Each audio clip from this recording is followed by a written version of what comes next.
Assalamualaikum warahmatullahi wabarakatuh. Perkenalkan, nama saya Febrianti Salsabila dengan NIM 22160300059, Prodi Manajemen Bisnis Syariah, Fakultas Ekonomi dan Bisnis Islam, Universitas Islam Negeri Imam Bonjol Padang. Baiklah, di sini saya akan mengajarkan bagaimana cara mengolah data analisis regresi linier berganda dengan menggunakan aplikasi SPSS. Pertama, kita masukkan dulu variabel data penelitiannya, yaitu X1, X2, X3, X4, dan variabel Y-nya.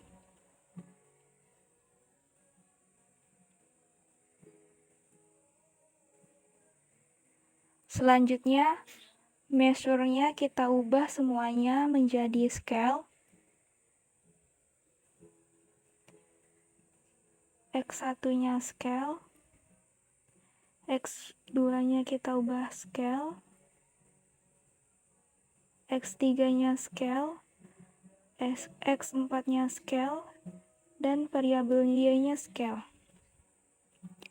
Lanjut, kita ubah juga desimalnya menjadi angka 0 pada variabel X1, X2, X3, X4, dan variabel Y dengan angka 1.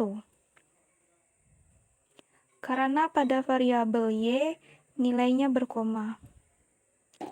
Selanjutnya kita copy data-data yang ada di Excel dan kita masukkan pada halaman data view.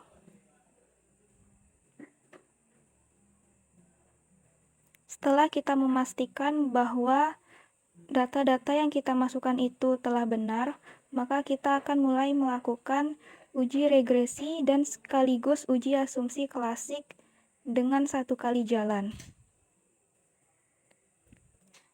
Caranya yaitu, pertama kita klik Analyze, klik Regression, klik Linear. Setelah muncul kotak seperti ini, kita masukkan variabel Y-nya ke dalam kotak dependent,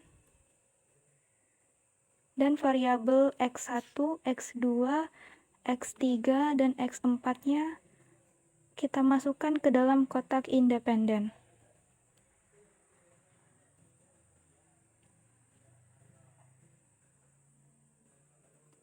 Setelah itu kita pilih statistik, kita pilih collinearity diagnosis, kita pilih Darwin-Watson, dan kita pilih continue. Lanjut kita pilih plots. S-receipt-nya kita masukkan ke dalam kotak Y,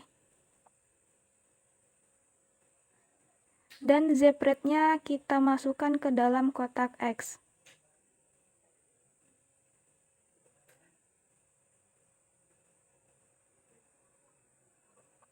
Dan Z-rate-nya kita masukkan ke dalam kotak X. Lanjut kita pilih histogram dan normal probability. Lanjut kita klik continue. Selanjutnya kita pilih save. Kita pastikan bahwa residualnya yaitu understand this. Lalu kita klik continue. Lalu kita pilih option. Kita pastikan bahwa probability of F-nya 0,5. Lalu kita klik continue. Setelah semuanya kita atur, maka kita pilih OK. Maka akan muncul output seperti ini. Nanti kita akan bahas output ini. Sekarang yang kita bahas yaitu uji normalitasnya dulu. Nah, yang belum kita lakukan adalah uji Kolmogorov-Smirnov.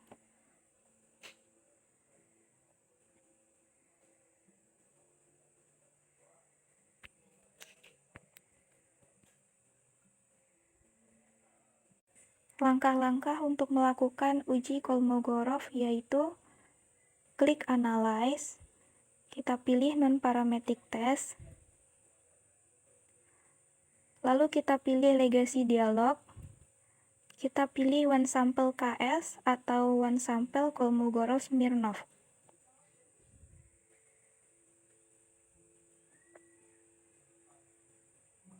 Lalu masukkan data understand this pada kotak test variable list dan pastikan test distribution-nya normal. Lalu kita klik normal, lalu kita klik OK. Setelah muncul outputnya, kita tinggal interpretasi. Sebelumnya saya sudah pindahkan data outputnya ke Word.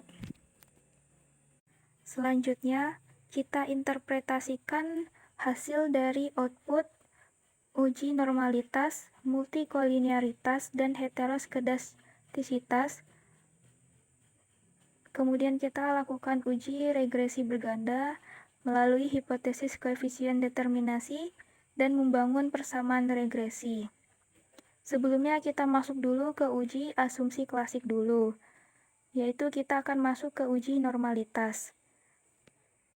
Yang pertama yaitu uji normalitas. Uji normalitas bertujuan untuk menguji apakah model regresi variabel memiliki distribusi normal. Data yang baik adalah data yang berdistribusi normal. Kita bisa lihat pada tabel hasil output uji Kolmogorov-Smirnov tadi. Bisa teman-teman lihat pada tabel Kolmogorov-Smirnov.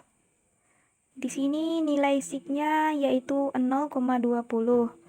Nah, kalau misalnya nilai sig lebih besar dari 0,05, maka data berdistribusi normal. Dan kalau misalnya data kurang dari 0,05, maka data tidak berdistribusi normal. Dalam kasus ini bisa kita lihat bahwa nilai sig-nya yaitu 0,20. Nah, nilai sig ini lebih besar dari 0,05. Sehingga data yang kita punya ini yaitu berdistribusi normal. Setelah itu kita lanjut untuk uji asumsi klasik lain, yaitu uji multikolinearitas. Uji multikolinearitas bertujuan untuk menguji apakah model regresi ditemukan adanya korelasi antar variabel bebas atau independen, untuk mendeteksi ada atau tidaknya multikolinearitas di dalam model regresi. Di sini saya sudah pindahkan tabel dari hasil output sebelumnya, yaitu kita ambil pada tabel koefisien. Untuk uji multikolinearitas, kita tinggal lihat nilai tolerance dan width dari tabel koefisien.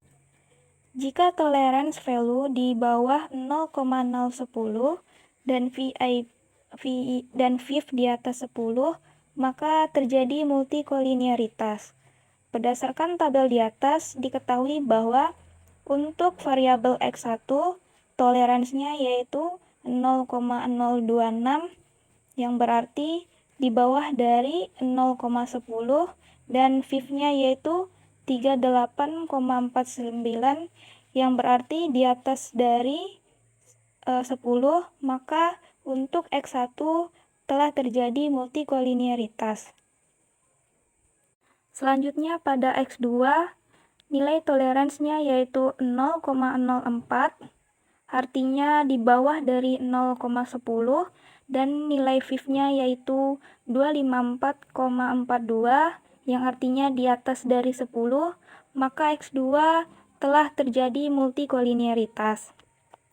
Dan untuk X3, nilai toleransinya yaitu 0,02, artinya di bawah dari 0,10, dan nilai width-nya yaitu 46,86, artinya di atas dari 10, maka X3 telah terjadi multikolinearitas. Dan selanjutnya untuk X4, nilai toleransinya yaitu 0,004, yang artinya di bawah dari 0,10, dan nilai width-nya yaitu 282,51, artinya nilainya nilai fifth-nya di atas dari 10, maka untuk X4 terjadi multikolinearitas. Setelah uji asumsi klasik untuk multikolinearitas sudah terpenuhi, maka selanjutnya kita akan mulai ke uji heteroskedastisitas. Nah, untuk uji heteroskedastisitas kita bisa lihat pada scatter plot yang sudah saya pindahkan dari hasil output tadi, yaitu apabila titik-titik atau dot ini tersebar secara acak dan tidak berpola, maka tidak terjadi heteroskedastisitas. Nah, pada gambar scatter plot ini dotnya tidak bersebar secara acak dan berbuat pola, maka dikatakan bahwa ini telah terjadi heteroskedastisitas.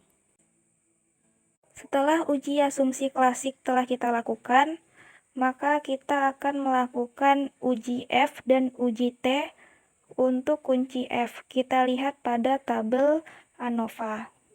Pada uji F bisa kita lihat dari nilai sig-nya yaitu 0,00, artinya nilainya di bawah dari 0,05, maka menunjukkan bahwa setiap variabel independen secara bersama-sama berpengaruh signifikansi terhadap variabel Y. Pada uji T bisa kita lihat pada gambar koefisien, yaitu kita lihat pada nilai T dan pada nilai sig. Apabila nilai sig dari X1 yaitu 0,136, artinya besar dari 0,05, maka nilai X1 tidak signifikan, dan X2 nilai sig-nya 0,345, artinya besar dari 0,05, artinya tidak signifikan. Dan karena semua nilai sig-nya besar dari 0,05, artinya tidak ada variabel independen atau X1, X2, X3, X4 yang memiliki pengaruh signifikan terhadap variabel dependen. Uji koefisien determinasi bisa kita lihat pada nilai R-square-nya. Di sini kita lihat bahwa nilai R-square-nya yaitu 0,90, yang artinya yaitu 90%. Variabel X berpengaruh terhadap variabel Y, yaitu sebanyak 90%. Kalau kita ingin melihat persamaan regresinya, yaitu kita bisa lihat pada tabel koefisiennya lagi. Di situ kita bisa lihat pada nilai konstantanya. Sehingga kita bisa membentuk persamaan regresinya, yaitu Y sama dengan min 109,109